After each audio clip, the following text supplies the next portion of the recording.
ಗುಡ್ದಾರನು ಕೂಡ ಬಿಚ್ಚಾಕಂತ ಅಲ್ವಾ? ಆ ಥರ ಇರೋವಾಗ ದುಡ್ಡಿನ ಮಕ್ಕ ನೋಡಬಾರ್ದು. ಒಬ್ಬ ವ್ಯಕ್ತಿ ಮತ್ತು ವ್ಯಕ್ತಿತ್ವನ ರೂಢಿಸ್ಕೊಬೇಕು ಅಂತ ಅನ್ನೋದು ನನ್ನ ಆಸೆ. ಈ ಸಿನಿಮಾ ಒಳ್ಳೇದಾಗಲಿ ಅನ್ನೋದಕ್ಕೆ ನೀವು ಬರೆದ್ರೆ ಹೊತ್ತು ಖಂಡಿತ ನಾವು ನಿಮ್ಮ ಚಿರಋಣಿ ಸರ್. ಯಾಕಂದ್ರೆ ನೀವು ಆ ಟೈಮಲ್ಲಿ ಸಿಕ್ಕಾಪಟ್ಟೆ ಪಾಪ್ಯುಲರ್ ಆಗಿ ಇದ್ದಂಥವ್ರು. ನಾವು ಕೇಳ್ಕೊಂಡಾಗ ನೀವು ಏನು ಮರು ಮಾತಾಡಿದೆ ಆಯ್ ಸರ್ ಕೊಡೋಗಿ ಸರ್ ಅಂದ್ರಲ್ವಾ, ನಮ್ಗೆ ಅದು ಭಾಳ ಖುಷಿ. ಮನುಷ್ಯನಿಗೆ ಹೇಳೋದು ನಾನು ಇಷ್ಟೇ, ಆನೆ ತಗೊಳ್ಳಿ ಅಂತಂತ. ಆನೆ ಅಂತಂದ್ರೆ ಆನೆ ಅಲ್ಲ ಸರ್, ಆ ಅಂದ್ರೆ ಆರೋಗ್ಯ, ನೇ ಅಂದ್ರೆ ನೆಮ್ಮದಿ. ಇವೆರಡು ಇದ್ರೆ ಆ ಮನುಷ್ಯನಿಗೆ ಇನ್ನೇನು ಬೇಕಾಗಿಲ್ಲ. ಈಗ ಇವಂದೇನಯ್ಯ ಇವನ್ ಗೋಳುಗಳನ್ನ ನಾವು ಕೇಳ್ತಾ ಕುಂತ್ಕೊಳ್ಳೋಕ್ಕಾಗತ್ತ ಅಂತ ಅನಿಸ್ಬೋದು ನಿಮಗೆ. ಯಾಕಂದರೆ ನಾನು ಸುಮಾರು ಚಾನಲ್ಗಳಲ್ಲಿ ನಾನು ಇಂಟ್ರ್ಯೂ ಕೊಟ್ಟಿರೋದ್ರಿಂದ ನಾನು ಕಷ್ಟಪಟ್ಟಿದ್ದು ಯಾರಿಗೆ ನಿನಗೋಸ್ಕರ ತಾನೆ, ಅದನ್ನೆಲ್ಲೂ ಹೇಳ್ಕೊಳ್ಳೇಬಾರ್ದಂತೆ. ಅಂದರೆ ನನಗೆ ಅಲ್ಲಿ ಇನ್ನೊಂದು ಕೋಪ ಬಂದಿದೆ ಏನು ಅಂತಂದರೆ, ಅಲ್ಲಿರ್ತಕ್ಕಂಥ ಆ್ಯಂಕರು ಸಾಧು ಕೋಕಿಲ ಅವ್ರದ್ದು ಯಾವುದೋ ಒಂದು ಇಂಟ್ರ್ಯೂ ನೋಡಿದ್ದೆ. ಅವಾಗೆಲ್ಲ ಅವ್ರಿಗೆ ಪಾಪ ಊಟಕ್ಕೂ ಇರಲಿಲ್ವಂತೆ. ಎಷ್ಟು ಕಷ್ಟ ಬಿದ್ದವ್ರು ಹೇಳಿ, ಕೀಬೋರ್ಡ್ ಬರ್ಸ್ಕೊಂಡು ಒಂದು ಚೌಟ್ರಲ್ಲಿ ಯಾವುದೋ ಮದುವೆ ನಡೀತಿದ್ದಂತೆ. ಆ ಮದುವೆಗೆ ಯಾರಿಗೂ ಅವ್ರ ಥರನೇ ಹೋಗಿ ಊಟ ಮಾಡ್ಕೊಂಡು ಬಂದವ್ರೆ. ಈಗ ಎಷ್ಟು ಹೇಳಿದ್ರು ಎಲ್ಲ ಮೆಜೆಸ್ಟಿಕ್ ಬಸ್ ಸ್ಟ್ಯಾಂಡಲ್ಲಿ ಮಲಗಿದ್ದೀನಿ ಅಂತ, ಅದನ್ನ ಹೇಳ್ಕೊಂಬಾರ್ದಾ? ಈಗ ನೀವು ಚಿತ್ರದುರ್ಗದಿಂದ ಬಂದಾಗ ಇಲ್ಲಿ ಯಾರಿದ್ರು ಸರ್ ನಿಮಗೆ? ಸಿನಿಮಾ ಯಾರು ಇರಲಿಲ್ಲ. ನೆಂಟರುಗಳಿದ್ರ? ಇಲ್ಲ ಅಲ್ವಾ? ಸಿನಿಮಾದಲ್ಲಿ ಒಬ್ರು ಪರಿಚಯ ಇಲ್ಲ ನಿಮ್ಗೆ ಅಲ್ವಾ? ಇಸ್ಕೊಂಡು ಹೇಳಿದ್ರು ಒಂದ್ಸಲಿ ಹಿಂಗೆ ಅದೊಂದು ಸ್ವಲ್ಪ ಬೇಜಾರಿದ್ರು. ಬಂದು ಮಳವಳ್ಳಿ ಬಾಯಿಲಿ ಏನೋ ಅಂತಂದೆ. ಅಲ್ಲ ಕಣ, ಇಡೀ ಕರ್ನಾಟಕನೇ ಕೈಯಲ್ಲಿ ಇಟ್ಕೊಂಡಿದ್ದ ನಮ್ಮ ಅಪ್ಪನೇ ಕೂಡ ಉಳ್ಕೊಳಕ್ಕಾಗಲಿಲ್ಲ ಇಲ್ಲಿ. ಏನೋ ಮಿಕ್ಕವರೆಲ್ಲ ಇಲ್ಲಿ ನಾನೇ ಇಲ್ಲಿ ಪರ್ಮನೆಂಟ್ ಆಗಿರ್ತೀನಿ ಅಂತ ಅಂದ್ಬಿಟ್ಟು ಅಂತಾರಲ್ಲ, ಹಿಂಗೆ ಮೆರಿತಾವ್ರಲ್ಲ ಅಂತ ಹೋಗಿ ಮಾತಾಡಿ. ಯಾಕಂದ್ರೆ ಆ ಥರ ವ್ಯಕ್ತಿ ಅಲ್ಲ. ನೀವು ದೊಡ್ಡ ಸಿನಿಮಾ ಮಾಡಿರ್ಬೋದು, ನಿಮ್ಮ ಬಡ್ಜೆಟ್ ಹೇಳಿ ಸರ್, ನಮ್ಮ ಹತ್ರ ಇಷ್ಟು ಬಡ್ಜೆಟ್ ಇದೆ ಸರ್ ಅಂತೇಳಿ ಅವ್ರು ಬರೀತಾರೆ.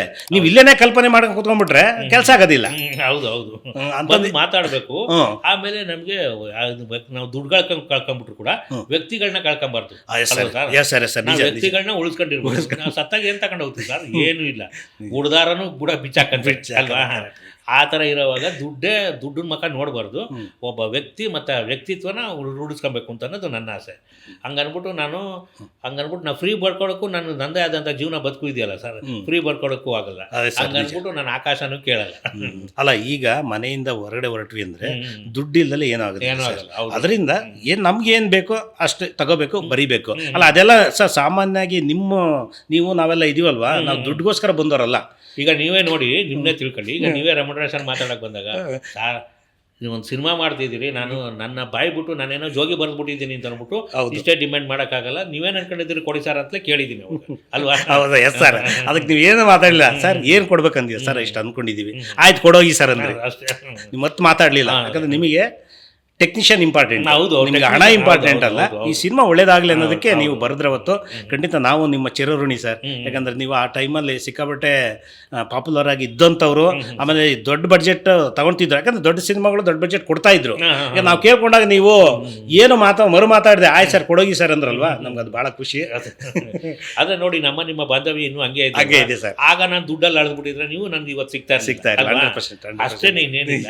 ದುಡ್ಡು ಬೇಕು, ಅವಶ್ಯಕತೆಗೆ ಎಷ್ಟಿದೆ ಅಷ್ಟು ಬೇಕು. ಅವಶ್ಯಕತೆ ಮೀರಿ ಸಂಪಾದನೆ ಮಾಡ್ಲೂಬಾರ್ದು. ನೆಮ್ಮದಿ ಇರಲ್ಲ ಸರ್. ಮನುಷ್ಯನಿಗೆ ಹೇಳೋದು ನಾನು ಇಷ್ಟೇ, ಆನೆ ತಗೊಳ್ಳಿ ಅಂತಂತ. ಆನೆ ಅಂತಂದ್ರೆ ಆನೆ ಅಲ್ಲ ಸರ್, ಆ ಅಂದ್ರೆ ಆರೋಗ್ಯ, ನೇ ಅಂದ್ರೆ ನೆಮ್ಮದಿ. ಇವೆರಡು ಇದ್ರೆ ಆ ಮನುಷ್ಯನಿಗೆ ಇನ್ನೇನು ಬೇಕಾಗಿಲ್ಲ. ನೆಮ್ಮದಿ ಯಾವ್ದ್ರಿಂದ ಬರುತ್ತೆ? ಆರೋಗ್ಯ ಇದ್ರೆ ಆರೋಗ್ಯ ಯಾವ್ದ್ರಿಂದ ಬರುತ್ತೆ? ನಾವು ಚೆನ್ನಾಗಿ ಊಟ ಮಾಡ್ತಾ ಇದ್ದೀವಿ, ನೆಮ್ಮದಿಯಾಗಿ ಇದ್ದೀವಿ ಅಂತ ತಾನೆ. ಇಷ್ಟು ಇರಬೇಕು. ಯಾವಾಗಲೂ ಅಷ್ಟೇ, ನಮ್ಮ ಅವಶ್ಯಕತೆ ಮೀರಿ ಆಸೆ ಪಡಬಾರ್ದು ಸರ್. 100% ಇದು ನಿಜ, ಪ್ರತಿಯೊಬ್ಬರಿಗೂ ಅಷ್ಟೇ. ಸರಿ, ಇಷ್ಟೊತ್ತು ನೋಡಿ ಮಾತಾಡಿದ್ವಿ, ಒಳ್ಳೊಳ್ಳೆ ವಿಚಾರಗಳನ್ನ ಹೇಳಿದ್ರಿ. ಮುಂದೆ ಮಾಡ್ತಕ್ಕಂಥ ಸಿನಿಮಾಗಳ ವಿಚಾರಗಳನ್ನು ಹೇಳಿದ್ರಿ. ಈಗ ನೀವು ನಿಮ್ಮ ಮುಂದೆ ಮಾಡ್ತಕ್ಕಂಥ ಸಿನಿಮಾಗಳಿಗೆ ಒಳ್ಳೇದಾಗಲಿ, ಶುಭವಾಗಲಿ. ಜೊತೆಗೆ ನಮ್ಮ ಗಾಂಧಿನಗರ ಸುದ್ದಿಯ ವೀಕ್ಷಕರಿಗೆ ದಯಮಾಡಿ ಒಂದೆರಡು ಮಾತು ಹೇಳ್ತೀನಿ. ಗಾಂಧಿನಗರದ ಸುದ್ದಿ ಇದೆಯಲ್ಲ, ಇದು ಗಾಂಧಿನಗರದ ಕೆಲವು ಗಾಸಿಪ್ಗಳು ತಗಲಾಕಳದೆ ಬರೀ ಸುದ್ದಿಗಳು ಕೊಡ್ತಾವ್ರೆ ನಮ್ಮ ನಾಗಚಂದ್ರ ಅವರು. ಎಲ್ಲರೂ ಕೂಡ ನೋಡಿದವರಲ್ಲಿ ಯಾರು ಸಬ್ಸ್ಕ್ರೈಬ್ ಆಗಿಲ್ವೋ ಅವರೆಲ್ಲ ಕೂಡ ಸಬ್ಸ್ಕ್ರೈಬ್ ಆಗಿ ನಮ್ಮ ಈ ಗಾಂಧಿನಗರದ ಸುದ್ದಿನ ಬೇರೆ ವಿದೇಶದಲ್ಲೂ ನೋಡಬೇಕು, ಆ ಥರ ಮಾಡಿ ಅಂತ ಅಂದ್ಬಿಟ್ಟು ಒಂದು ಕೇಳ್ಕೊತಾ ಇದ್ದೀನಿ. ಆಮೇಲೆ ನಮ್ಮ ಗಾಂಧಿನಗರದ ಸುದ್ದಿಯ ಎಲ್ಲ ವೀಕ್ಷಕರಿಗೂ ಒಂದು ಬೇಡಿಕೆ ನಾನು ಬೇಡ್ಕೊತಾ ಇದ್ದೀನಿ. ಏನು ಅಂತಂದರೆ, ಈಗ ಇವಂದೇನಯ್ಯ ಇವನ್ ಗೋಳುಗಳನ್ನ ನಾವು ಕೇಳ್ತಾ ಕುಂತ್ಕೊಳ್ಳೋಕ್ಕಾಗತ್ತ ಅಂತ ಅನಿಸ್ಬೋದು ನಿಮಗೆ. ಯಾಕೆಂದರೆ ನಾನು ಸುಮಾರು ಚಾನಲ್ಗಳಲ್ಲಿ ನಾನು ಇಂಟ್ರ್ಯೂ ಕೊಟ್ಟಿರೋದ್ರಿಂದ. ಆಮೇಲೆ ಏನು ಅಂತಂದರೆ, ಯಾವುದೋ ಅಂದರೆ ಸರ್, ಇದು ನಾನು ಓಪನ್ ಆಗಿ ಹೇಳ್ತಾ ಇದ್ದೀನಿ, ನಾನು ಹೆಸರು ಹೇಳಲ್ಲ ಯಾರು ವ್ಯಕ್ತಿ ಅಂತಂತ. ಆದರೆ ಈಗ ನಾನು ಇಷ್ಟೊತ್ತು ಹೇಳಿದ್ನಲ್ಲ, ನಾನು ಬೆಳೆದು ಬಂದ ಹಾದಿ ಕಷ್ಟಪಟ್ಟಿದ್ದು ಅಂತಂತ ಯಾವುದೋ ಒಂದು ಇಂಟ್ರ್ಯೂ ನೋಡ್ತಾ ಇದ್ದೆ. ಒಬ್ಬ ವ್ಯಕ್ತಿ, ಅದು ದೊಡ್ಡ ಸ್ಟಾರೇ ಅಂತ ಅನ್ಕೊಳ್ಳಿ, ಹೀರೋನೇ ಅವರು. ಅಲ್ಲ, ಕಷ್ಟಪಟ್ಟೆ ಅಂತ ಯಾಕೆ ಬಂಬಳ ಬರ್ಸ್ಕೊಬೇಕು? ಅಲ್ಲ, ಕಷ್ಟಪಟ್ಟಿದ್ದು ಯಾರಿಗೆ? ನಿನ್ಗೋಸ್ಕರ ತಾನೆ. ಅದನ್ನೆಲ್ಲೂ ಹೇಳ್ಕೊಳ್ಳೇಬಾರ್ದಂತೆ.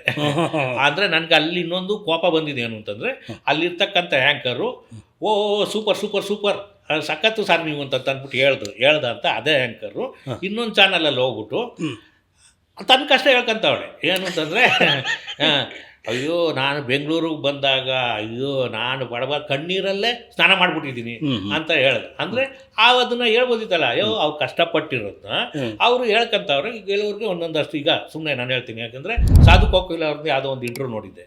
ಅವಾಗೆಲ್ಲ ಅವ್ರಿಗೆ ಪಾಪ ಊಟಕ್ಕೂ ಇರಲಿಲ್ವಂತೆ. ಎಷ್ಟು ಕಷ್ಟ ಬಿದ್ದವ್ರು ಹೇಳಿ, ಕೀಬೋರ್ಡ್ ಬರ್ಸ್ಕೊಂಡು ಒಂದು ಚೌಟ್ರಲ್ಲಿ ಯಾವುದೋ ಮದುವೆ ನಡೀತಿದ್ದಂತೆ. ಆ ಮದುವೆಗೆ ಯಾರಿಗೂ ಅವ್ರ ಥರನೇ ಹೋಗಿ ಊಟ ಮಾಡ್ಕೊಂಡು ಬಂದವ್ರೆ. ಅದು ತಪ್ಪ ಅದು.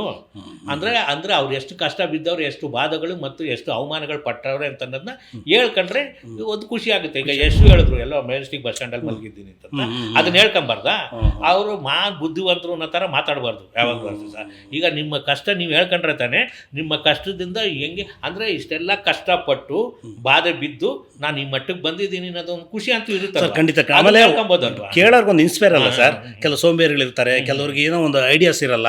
ಈಗ ಇದನ್ನು ಕೇಳಿದಾಗ ನೋಡಿದಾಗ ನಾವು ಹೀಗೆ ಮಾಡ್ಬೇಕಪ್ಪ, ನಾವು ಈಗ ಬೆಳಿಬೇಕಪ್ಪ ಅನ್ನೋದೊಂದು ಇನ್ಸ್ಪೈರ್ ಅಲ್ವಾ?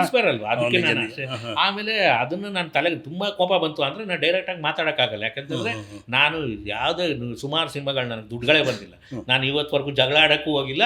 ಅವ್ರ ಜೊತೆ ಮಕ್ಮೂನ್ಸ್ಗಳು ಮಾತಾಡೋದು, ಮತ್ತು ಎದುರುಗಡೆ ಸಿಕ್ಕಿದಾಗ ಕಾಫಿ ಕುಡಿತೀರಾ ಟೀ ಕುಡಿತೀರಾ ಅಂತ ನಾನೇ ಕೊಡಿಸಿದ್ದೀನಿ ಪ್ರೊಡ್ಯೂಸರ್ಗಳಿಗೆ. ಅಲ್ಲ, ನಾನು ಹೇಳ್ತಾ ಇರ್ತೀನಿ. ಈ ಥರ ಇರೋವಾಗ ಅವರು ಕಷ್ಟಗಳನ್ನ ಹೇಳ್ಕೊಂಡ್ರೆ ಅದು ಹೇಳ್ಕೊಂಬಾರ್ದಂತೆ. ನೋಡಿ ಹೆಂಗಿದೆ, ನನಗೆ ಅರ್ಥನೇ ಆಗ್ತಿಲ್ಲ. ಆದರೂ ಏನು ಅಂತಂದ್ರೆ ಸರ್, ಈಗ ನಿಮ್ಮನ್ನೇ ಉದಾಹರಣೆ ತಗೊಂತೀನಿ. ಈಗ ನೀವು ಚಿತ್ರದುರ್ಗದಿಂದ ಬಂದಾಗ ಇಲ್ಲಿ ಯಾರಿದ್ರು ಸರ್ ನಿಮಗೆ? ಸಿನಿಮಾ ಯಾರು ಇರಲಿಲ್ಲ. ನೆಂಟರುಗಳಿದ್ರ? ಇಲ್ಲ ಅಲ್ವಾ? ಸಿನಿಮಾದಲ್ಲಿ ಒಬ್ರು ಪರಿಚಯ ಇಲ್ಲ ನಿಮ್ಗೆ ಅಲ್ವಾ? 800, 300, 500, 1000 ಏನೋ ತಂದಿರ್ತೀರಿ. ಅದ್ರಲ್ಲಿ ಬಂದು ಒಂದು ಜೀವನ ಕಟ್ಕೊಳ್ಳೋದಿದೆಯಲ್ಲ, ಅದು ಭಾರಿ ದೊಡ್ಡ ವಿಷಯ. ಆ ವ್ಯಕ್ತಿಗೆ, ಅಲ್ಲಿ ಇಂಟ್ರೂ ಕೊಟ್ಟಂತ ವ್ಯಕ್ತಿಗೆ ಅವ್ರಿಗೆ ಅವ್ರ ಮನೆಯವ್ರ ಸಪೋರ್ಟ್ ಇತ್ತು ಅಂತ ಅನ್ಸುತ್ತೆ. ಯಾಕಂದ್ರೆ ದುಡ್ಡಿದ್ರೇನೆ ಅಷ್ಟೆಲ್ಲ ಮಾತುಗಳು ಬರೋದು. ಹಿಂದ್ಗಡೆ ಬ್ಯಾಕ್ ಸಪೋರ್ಟ್ ಇದ್ರೇನೆ ನಾನು ಮಳವಳ್ಳಿಯಿಂದ ಬರ್ಬೇಕಾದ್ರೆ ಇಲ್ಲಿ ಸಿನಿಮಾ ರಂಗದಲ್ಲಿ ಯಾರು ಗೊತ್ತಿದ್ರು ಸರ್ ನನಗೆ? ಮಲ್ಗಕ್ಕೆ ಜಾಗನೂ ಇರಲಿಲ್ಲ, ಗೊತ್ತಿಲ್ವಲ್ಲ ನನಗೆ. ನೆಂಟರುಗಳ ಮನೆಗೆ ನಾನಂತೂ ಹೋಗ್ತಾ ಇರಲಿಲ್ಲ ಅಲ್ವಾ? ಈ ಥರದ್ದೆಲ್ಲ ಇರೋದು, ಅದನ್ನೆಲ್ಲ ಹೇಳ್ಕೊಂಡ್ರೆ ತಪ್ಪಿಲ್ಲ ಅಂತ ಅನ್ನೋದು ನನ್ನ ಭಾವನೆ. ಆದರೆ ಆ ಆಂಕರ್ ಆದವರು ಅಲ್ಲೇ ಹೇಳ್ಬೋದಿತ್ತು, ತಮ್ಮ ಕಷ್ಟಗಳನ್ನೆಲ್ಲ ಬಾಧೆಗಳನ್ನೆಲ್ಲ ಬಿದ್ದು ತಪಾಸ್ ಮಾಡಿ ಈ ರೇಂಜಿಗೆ ಬಂದಿದ್ದೀವಿ ಅಂತ ಹೇಳ್ಕೊಂಡ್ರೆ ಏನು ತಪ್ಪಿಲ್ಲ ಅಂತ ಹೇಳ್ಬೋದಿತ್ತು. ಬೇರೆ ಇದ್ರಲ್ಲಿ ಹೋಗ್ಬಿಟ್ಟು ಅದೇ ಕ್ಯಾರೆಕ್ಟ್ರು ನಾನು ಬೆಂಗಳೂರಿಗೆ ಬಂದಾಗ ತುಂಬಾ ಕಷ್ಟ ಬಿದ್ದಿದ್ದೀನಿ ಅಂತ ಕಣ್ಣೀರ್ನ ಕೋಡಿಯಾಗಿ ಹಾರಿಸಿದ್ರೆ ತಪ್ಪಲ್ವ ಸರ್? ಇದು ಮುಖವಾಡ ಹಾಕೊಂಡು ಬದುಕ್ತಾರೆ ಅಂತ ಜನ ಸರ್ಕಾರ ಅಲ್ವಾ? ಸರ್, ಈಗ ಬಿಡ್ಬೇಕು ನೋಡಿ, ಚಿನ್ನದ ಸ್ಪೂನಲ್ಲಿ ಹುಡ್ತಕ್ಕಂಥ ಶಿವಣ್ಣವರು ಈಗ ಎಂತ ಅರಮನೆಯಲ್ಲಿ ಹುಟ್ಟಿದಂತ ಅಲ್ವಾ ಸರ್? ಅವ್ರು ಇರೋ ಇದಕ್ಕೆ ಏನ್ ಬೇಕಾರ ಮಾಡ್ಬೋದಾಯ್ತು ಅಲ್ವಾ? ಅಂತವ್ರೆ ನಮ್ಮ ತಂದೆ ಹಂಗ್ ಬೆಳೆಸಿದ್ರು, ನಮ್ಮ ತಂದೆ ಹಿಂಗ್ ಬೆಳೆಸಿದ್ರು, ಅವ್ರು ಹಿಂದೆ ಹೇಳ್ತಾ ಇದ್ರೆ ನಮಗೆ ಒಂಥರ ಏನಪ್ಪ ಇವ್ರು ಯಾರು ಬಡವ್ರು ಹೇಳ್ದಂಗೆ ಹೇಳ್ತಾರೆ ಅಂತ ಅನ್ಸ್ಬಿಡುತ್ತೆ. ಸತ್ಯ ಅಲ್ವಾ? ಕರೆದು ಕುಂಡಿಸ್ಕೊಂಡು ಹೇಳಿದ್ರು ಒಂದ್ಸಲಿ, ಹಿಂಗೆ ಅದೊಂದು ಸ್ವಲ್ಪ ಬೇಜಾರಲ್ಲಿದ್ರು. ಬಂದು ಮಳವಳ್ಳಿ ಬಾಯಿಲಿ ಏನೋ ಅಂತಂದೆ, ಅಲ್ಲ ಕಣೋ, ಇಡೀ ಕರ್ನಾಟಕನೇ ಕೈಯಲ್ಲಿ ಇಟ್ಕೊಂಡಿದ್ದ ನಮ್ಮ ಅಪ್ಪನೇ ಕೂಡ ಉಳ್ಕೊಳಕ್ಕಾಗಲಿಲ್ಲ ಇಲ್ಲಿ. ಏನೋ ಮಿಕ್ತವ್ರೆಲ್ಲ ಇಲ್ಲಿ ನಾನೇ ಇಲ್ಲಿ ಪರ್ಮನೆಂಟ್ ಆಗಿರ್ತೀನಿ ಅಂತ ಅಂದ್ಬಿಟ್ಟು ಅಂತಾರಲ್ಲ, ಹಿಂಗೆ ಮೆರಿತಾವ್ರಲ್ಲ ಅಂತ ಅಂದ್ಬಿಟ್ಟು ಏನೋ ಫೀಲಿಂಗಲ್ಲಿ ಹೇಳ್ಕೊಂಡ್ರೆ. ಅಂದರೆ ಎಷ್ಟು ಒಬ್ಬ ರಾಜ್ಕುಮಾರ್ ಮಗನಾಗ ಅವ್ರು ಹೇಳೋ ಅವಶ್ಯಕತೆನೇ ಇಲ್ಲ.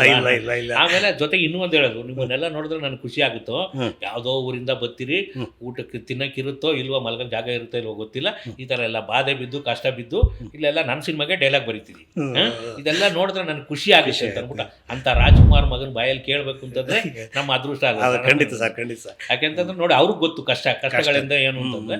ಇವ್ರು ಯಾರೋ ನನಗೆ, ನಾನು ಅವ್ರ ಹೆಸರು ಹೇಳಲ್ಲ, ಅವ್ರ ಹೆಸರು ಹೇಳಕ್ಕೂ ನನಗೆ ಇಷ್ಟಪಡಲ್ಲ. ಬಟ್ ಆ ಥರ ಹೇಳಿದ ತಪ್ಪು ಖಂಡಿತ ತಪ್ಪು ಸರ್, ಹೇಳ್ಬಾರ್ದಾಗೆ. ಯಾಕಂದ್ರೆ ನಮ್ಮ ಕಷ್ಟ ನಾವು ಹೇಳ್ಕೊಳ್ಬೇಕಲ್ಲ, ನಮಗೂ ಫ್ರೀ ಆಗುತ್ತೆ, ಒಂದು ಕೇಳೋರ್ಗೆ ಒಂದು ಇನ್ಸ್ಪೈರ್ ಆಗುತ್ತೆ, ನಾವೊಂದು ಅವೇರ್ನೆಸ್ ಇದ್ದಂಗಲ್ಲ.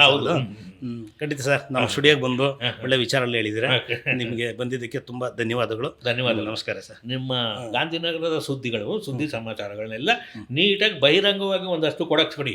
ಗಾಂಧಿನಗರದ ಗಾಸಿಪ್ಗಳು ಮಾತ್ರ ಕೊಡಕ್ ಹೋಗ್ಬೇಕು. ಇಲ್ಲ ಸರ್, ಏನಂದ್ರೆ ಗಾಂಧಿನಗರ ಸುದ್ದಿ ಅಂತ ಇಟ್ಟಿದೆ ಯಾಕಂದ್ರೆ ನಮ್ಮ ಸಿನಿಮಾ ಬೇಸಲ್ಲ ಇರೋದು ನಮ್ಮ ಗಾಂಧಿನಗರನೇ, ಅದರಿಂದ ನಾವು ಗಾಂಧಿನಗರ ಸುದ್ದಿ ಅಂತ ಟೈಟ್ಲ್ ಇಟ್ಬಿಟ್ಟು ನನ್ಗೊಂದು ಖುಷಿ ಆಗುತ್ತೆ. ಏನು ಗೊತ್ತಾ, ಇದು August 15 ಮಾತ್ರ ಸುಮಾರು ಜನ ಗಾಂಧಿ ನೆನೆಸ್ಕೊಂತಾರೆ. ಆದ್ರೆ ನಾವು ಚಿತ್ರರಂಗದಲ್ಲಿರೋರು ಡೈಲಿ ಗಾಂಧಿ ನೆನೆಸ್ಕೊಂತಾನೆ ಅಲ್ವಾ? ಗಾಂಧಿನಗರ ಅಂತ. ಓಕೆ ಸರ್, ನಮಸ್ಕಾರ ಸರ್. ನಮಸ್ತೆ, ಶುಭವಾಗಲಿ.